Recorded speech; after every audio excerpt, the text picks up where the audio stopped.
small. That was in New York. That was in New York on the 17th of September. And you went. A few weeks later, I went down. I said, if this makes it to 2 weeks and it stays safe, I'm going to go down there and see what's going on. And I visited on the 1st of October. And you were frustrated with what? In this case, I was really frustrated with what had happened while I was gone in Afghanistan. First of all, I believe very strongly in America.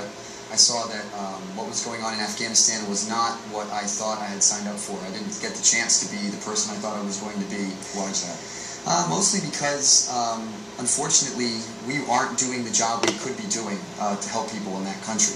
It's a very difficult thing to see people that are so poor, women treated so badly, and then the drone attacks, the people who are being killed. As a medic, as people can understand, I saw an awful lot of people being killed for various reasons, right and wrong.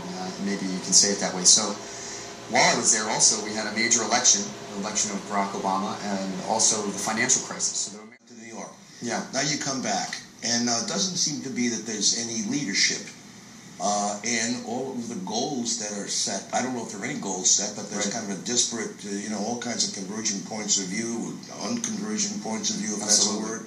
I mean, it doesn't seem to be anywhere organized. I mean, the Tea Party looks like Parliament compared to Occupied Providence. Well, I think that begins how is it organized? You have a General Assembly? A General Assembly. Actually, I guess the best way I can put it is we're reinventing the wheel. We started with simply a gathering of people that said, well, let's start by voting, and let's start by voting on how to vote. And then it became, what are our working groups going to be? What are the groups that are going to create this assembly? How are you going to occupy the park? What park, at what time? What are our ground rules? Where did you meet to describe this? Originally, it was one young man posted up on Facebook, just, why don't we meet at 5 p.m. on the 1st? Just put that on Facebook, and I wasn't there for that. I was in New York that day. That was my first day, but I had gone to New York, and apparently a couple dozen people showed up. The next day, a few more dozen. That kept growing. People kept showing up for more of these very long, boring votes on certain small things. This was at Burnside Park? This was at Burnside, 5 p.m. every day for 2 weeks. One instance, we went to another park to check it out to see if a better park could be found.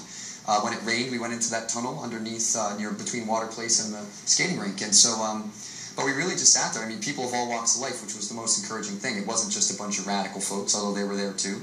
And that encouraged me that we were going somewhere with it. A lot of us actually paid little pilgrimage down to New York and Boston just to see what's going on there. How is it being done there? Is that the way we want it to be done in Providence? And now you meet, or not you, but whoever meets with the commissioner, he says he's not going to give you a permit, or he's going to object to it. You don't even apply for a permit. Right. And then you start pitching tents. Right.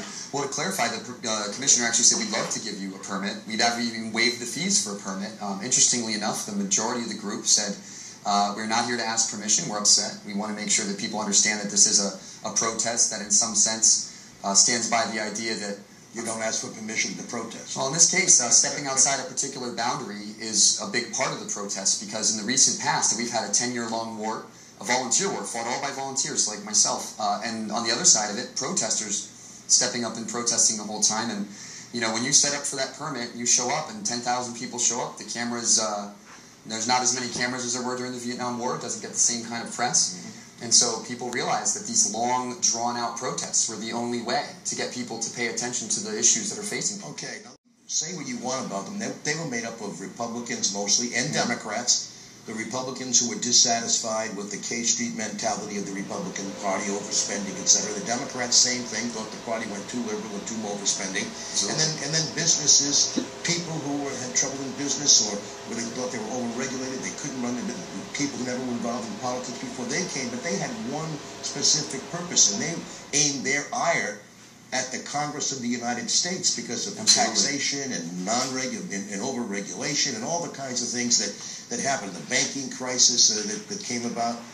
And they had a goal, and that was to take over, some of the seats in Congress. Absolutely. You guys don't have any of those goals. I see you marching against the bank. No one elected Brian Moynihan to be chair or president or the CEO of Bank of America, except the stockholders. But the people who gave the banks the enabled them to do the kinds of things that they did. And your ire should be directed at corporations, but don't you think there hasn't been a real ire aimed at politicians? Well, I think from this group, I think it's... Or is that happening? It's happening, definitely.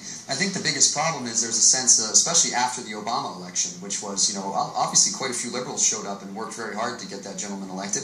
And what's the feeling toward Obama in the camp? I don't think people are too pleased. I think that's one of the reasons. Absolutely. I think because, from what I understand, and don't forget I was in Afghanistan when most of these promises were made, but I was reading along. What we saw was promises to end certain wars, promises to go after the bankers, the most irresponsible ones who created these things. And granted, it's difficult for people who had fought for those things to discover that they are not getting the response from. But I don't see you marching on. I see that Sheldon Whitehouse, who takes money from big corporations, the ones that you're against. Absolutely. For their fraud and alleged fraud and all the kinds of mistreatment of the general public and their major gains and big profits at the expense of the American taxpayer.